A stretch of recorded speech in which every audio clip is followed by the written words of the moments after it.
جا کر اس کی حفاظت کی ذمہ داری کو لو، اس کے ارد گرد ایسا ماحول بناؤ کہ اس کو نقصان نہ پہنچ سکے۔ اب وہ 5 ہستیاں کون سی ہستیاں تھی؟ پہلی ہستی حضرت ابو طالب کی۔ حضرت ابو طالب دادا ہے رسول خدا کے، اب بھیجا کہ پہلے سے جانتے تھے کہ میرا جو پوتا ہوگا آنے والا اس کو نبوت دی جائے گی، اب بھیجا گیا۔ اب دوسری ہستی کون سی تھی؟ دوسری ہستی جناب ابو طالب کی تھی۔ حضرت ابو طالب کو بھیجا گیا کہ آپ نے بھی ذمہ داری کو ادا کرنا ہے۔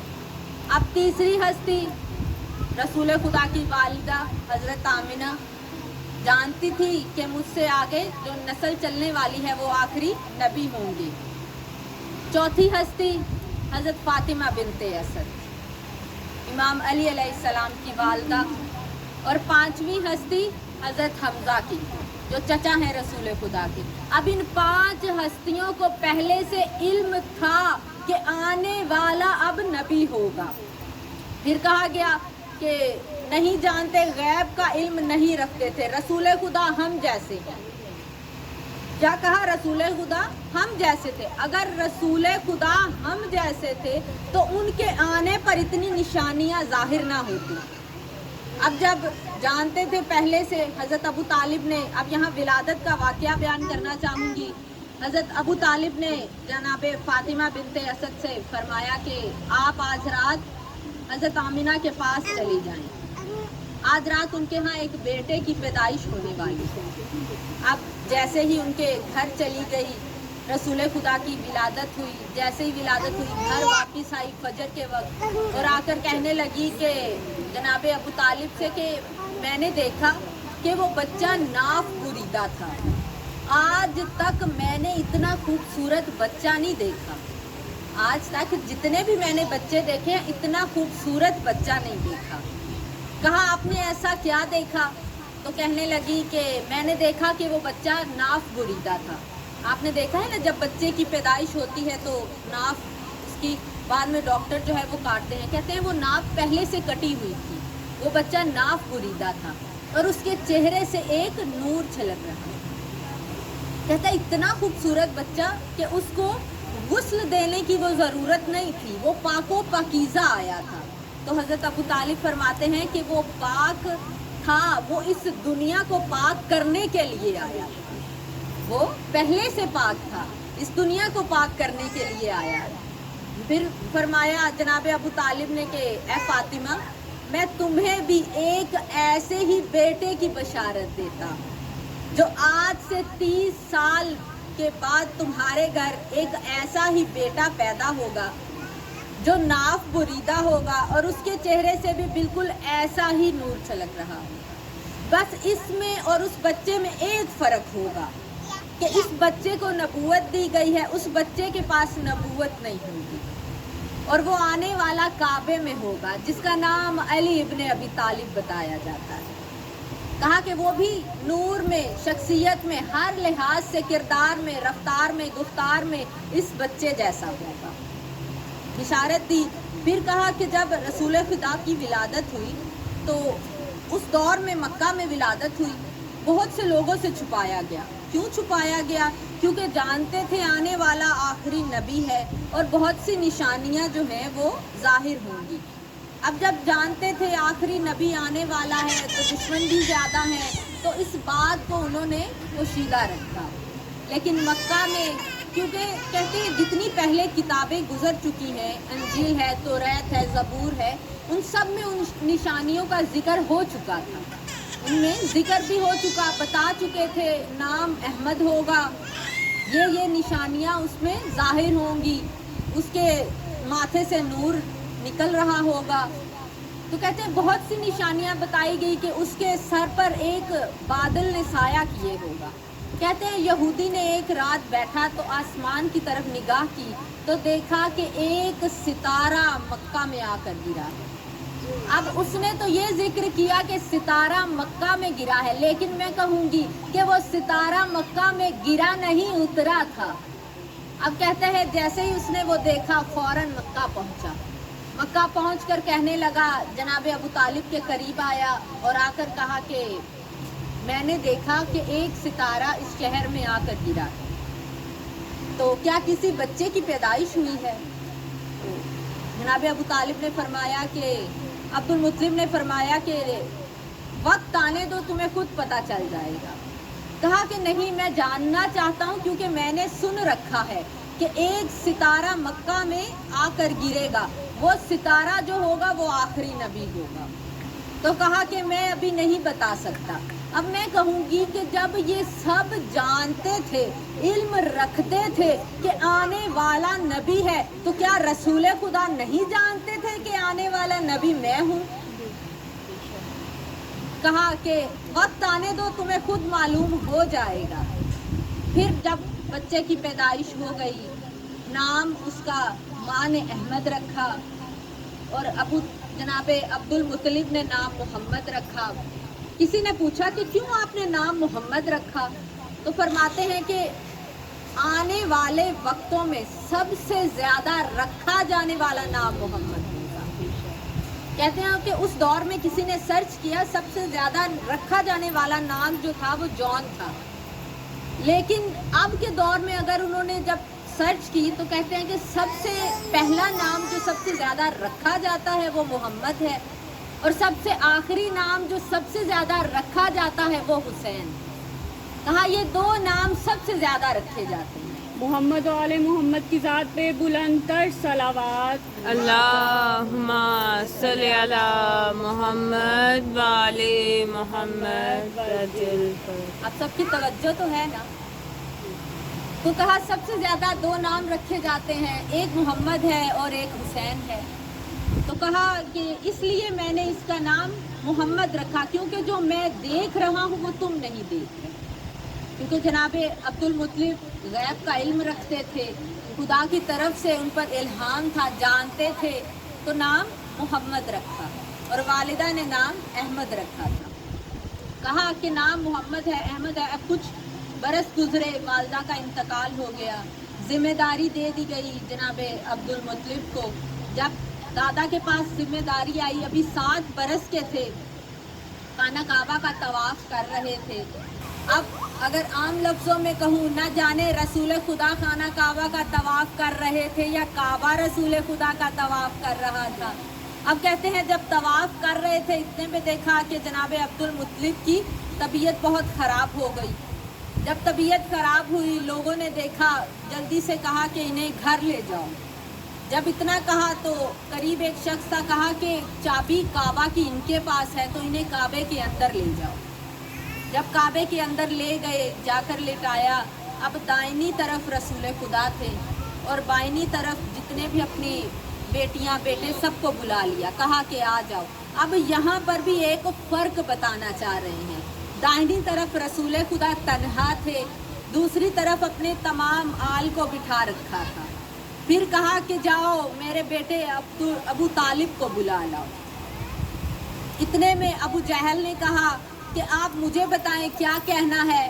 कहा कि जो मैं जिम्मेदारी देना चाहता हूँ वो तुम उठा नहीं सकते, जाओ मेरे बेटे अबू तालिब को बुला लाओ। जैसे ही जनाब अबू तालिब को बुलाया गया, अब साथ में जनाब अबू तालिब को बिठाया, उन्हें भी अपने दाईं तरफ बिठाया, क्योंकि जानते थे जो मुकाम इनका है वो किसी और का नहीं है।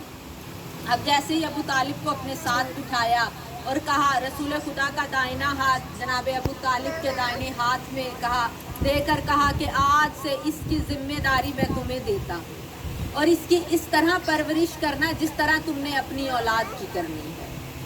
जिम्मेदारी दे दी गई। उसके बाद जनाब अब्दुल मुत्तलिब का इंतकाल हो गया, जिम्मेदारी इस घराने को दे दी गई।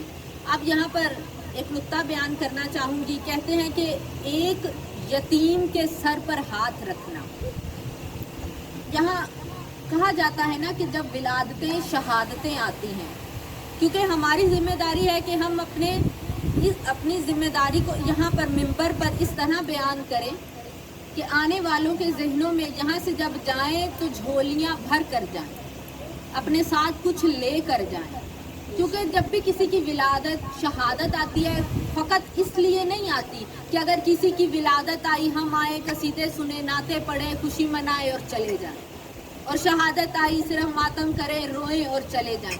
ये हस्तियाँ हमें कुछ सिखाने के लिए आई हैं, हमें कुछ देने के लिए आई हैं। अगर विलादत या शहादत आई है तो हमें कुछ ना कुछ उनसे अहद करना चाहिए, हमें उनसे वादा करना चाहिए। कैसा अहद करना चाहिए? अगर रसूल खुदा की विलादत है तो उनकी ज़िंदगी से एक नुक्ता ले लें, उसे अपनी ज़िंदगी में लेकर आएँ।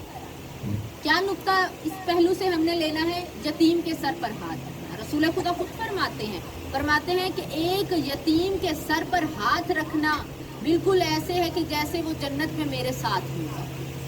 अपनी 2 उंगलियों का इशारा कर कर फरमाया, जिस तरह ये 2 उंगलियां साथ हैं, इस तरह वो मेरे साथ जन्नत में होगा जिसने एक यतीम के सर पर हाथ रखा। और जब वो किसी यतीम के सर पर हाथ रखता है, जितने उस यतीम के बाल उसके हाथ के नीचे आ जाते हैं ना, कहा कि उतने गुनाह उस शख्स के माफ़ कर दिए जाते हैं, उतने गुनाह उसके माफ़ कर दिए जाते हैं। कहते हैं कि रसूल खुदा के नाखून और बाल नहीं बढ़ते थे, क्योंकि अगर बढ़ते तो काटने पड़ते। अगर उन्हें काट कर यहाँ वहाँ फेंक दिया जाता तो बेहुरमती होती। तो नाउज़ुबिल्लाह कहते हैं कि उनके हाथ के नाखून जो थे वो और सर के बाल नहीं बढ़ते थे। सिर्फ रसूल खुदा ने एक दफ़ा अपने बाल कटवाए हैं, वो भी हज के मौका पर। जब हज के मौका पर अपने बाल कटवाए, वो भी लोगों ने थोड़े थोड़े तबर्रुकन अपने पास रखे थे, और उसे मुँह मुबारक कहा जाता है। मुँह फारसी का लफ्ज़ है, मुँह कहते हैं बाल को। तो मुँह मुबारक को लोगों ने अपने पास रख लिया, और कहते हैं उस बाल को हाथ में लेकर जब भी दुआ की जाती थी तो उसकी दुआ कबूल होती थी। तो अब मैं यहाँ एक बात कहूँगी कि जब मुँह मुबारक को हाथ में लेकर दुआ करते थे तो दुआ कबूल होती थी। इतना मानने पे आते हैं तो मुँह को भी मान लेते हैं, नहीं मानने पे आते तो आल को भी नहीं मानते। अब जो उनके हाथ पर पलने वाले हैं, उनकी फजीलत क्या होगी? मुँह की तो फजीलत तो मान लेते हैं कि रसूल खुदा के हैं, तो जो मांगोगे कबूल होगी, तबर्रुकन इसे रख लो। बेशक उसकी फजीलत ज़्यादा है, लेकिन उससे भी ज़्यादा फजीलत उनकी आल की है। मानने पे आते हैं तो मुंह को भी मान लेते हैं, नहीं मानने पे आते तो आल को भी नहीं मानते। अब जो उनके हाथ पर पलने वाले हैं, उनकी फजीलत क्या हुई कि जब मेरे मौला अली, इमाम अली अलैहिस्सलाम की विलादत हुई है, काबा में विलादत हुई, लेकिन आंखें कहाँ खोल रहे हैं? रसूल खुदा के हाथों। जैसे ही रसूल खुदा के हाथों पर आए, सबसे पहले जो चेहरा देखा वो रसूल खुदा का चेहरा देखा। तो मानने पे आए तो मुंह को मान ले, ना मानने पे आए तो आल को नहीं मानते। अब जब रसूल खुदा की विलादत हुई, उसके बाद जितने भी नबी आए, रसूल खुदा से पहले आते रहे हैं, शयातीन उनसे जंग करने के लिए जाते रहे। शयातीन उनसे जंग करने के लिए जाते रहे हैं। जब हज़रत आदम अलैहिस्सलाम को सजदे के लिए कहा गया, शैतान से कहा कि सजदा करना है, उसने सजदा नहीं किया, निकाल दिया गया बारगाह से। परवरदिगार ने उसे अपनी बारगाह से जब निकाल दिया, निकाल कर अब उसने कहा कि मैं बदला ज़रूर लूँगा। अब जब ये सोचा, ज़मीन पर आया, तमाम जितने भी जिन्नात थे नस्ल शैतान से है ना, कहा कि हमने जाना है अब जो नबी आएगा मैं उससे बदला ज़रूर लूँगा, क्योंकि परवरदिगार ने अपने नबी की वजह से मुझे बारगाह से निकाल दिया। अब जब हज़रत आदम अलैहिस्सलाम को ज़मीन पर भेज दिया, ज़मीन पर भेजा, अब सब इकट्ठे होकर चले हैं कि हम बदला लेंगे। अब जैसे ही बदला लेने के लिए गए तो क्या देखा कि एक नूर आया है और उसने नबी के गिर्द घेरा बनाकर उन शयातीन से जंग की और उस नबी की हिफाजत की है। अब वहाँ से नाउमीद वापस चले गए। जब नाउमीद वापस चले गए तो कहते हैं कि अब इससे बाद वाला जो नबी आएगा हम उससे भी जंग करेंगे। अब बाद वाला नबी आया, उससे जंग करने के लिए गए। जैसे ही जंग करने के लिए गए, फिर देखा एक नूर आया है आसमान से और उस नबी की हिफाजत करने के लिए लगा। जैसे ही उस नबी की हिफाजत करने लगा, फिर वहाँ से हार कर वापस चले गए। जब वापस गए तो कहने लगे इसके बाद वाले नबी से बदला लेंगे। नबी आते रहे और वो बदला लेने के लिए जाते रहे। अब जब आखिरी नबी आ गए, आखिरी नबी थे, कुछ असहाब का मजमा था। असहाब जैसे ही सामने बैठे थे, इतने में देखा एक बहुत ही अजीबोगरीब मखलूक आ रही है। जैसे ही उस मखलूक को करीब आते हुए देखा, लोग घबरा कर पीछे हटने लगे। जैसे ही पीछे हटने लगे, अब रसूल खुदा ने फरमाया कि बैठ जाओ, ये तुम्हें कुछ नहीं कहेगी, नुकसान नहीं पहुंचाएगी, ये मुझसे मुलाकात के लिए आई है। अब जैसे ही रसूल खुदा के करीब आई और आकर कहने लगी कि या रसूल अल्लाह, मैं आपसे उस नूर के बारे में जानने के लिए आया कि हम जो हैं शैतान की नस्ल से हैं। मेरा नाम हाम इब्ने हीम इब्ने लामिस इब्ने अबलीस है, अबलीस की नस्ल से है। तो मैं चाहता हूँ कि मैं उस नूर को देखूँ जो हर नबी की हिफाजत के लिए आया। कहा कि जब परवरदिगार ने शैतान को निकाला, हमने चाहा इसके बाद वाले नबी से बदला लें, इसके बाद वाले नबी से बदला लें। कहा कि हम बदला लेने के लिए आते रहे, लेकिन न जाने वो नूर कौन सा नूर था जो नबी की हिफाजत के लिए आता रहा। ईसा की से जंग की, मूसा से जंग की, नूह से की, आदम से की, हर नबी से हमने जंग की, इब्राहीम से की कि हम बदला ज़रूर शैतान का लेंगे। लेकिन वो ना जाने नूर कौन सा नूर था। लेकिन जब हमने चाहा कि हम अब आखिरी नबी से बदला लेंगे, तो हम देखते हैं कि वो नूर आपके भी गिर्द मौजूद है। वो नूर कौन सा नूर है? अब जब इतना कहा, एक करीब में बैठे हुए थे मौला। अब जैसे ही रसूल खुदा ने एक हाथ मौला के चेहरे पर रखा, एक सर पर रखा और चेहरे को ऊपर कर कर कहा कि ए हाम इब्ने हीम इब्ने लामिस इब्ने अबलीस, जरा गौर से देख। जैसे ही वो देखा, घबरा कर पीछे हटने लगा। पीछे हटकर कहा कि हाँ, ये वही नूर है जो हर नबी की हिफाजत के लिए आता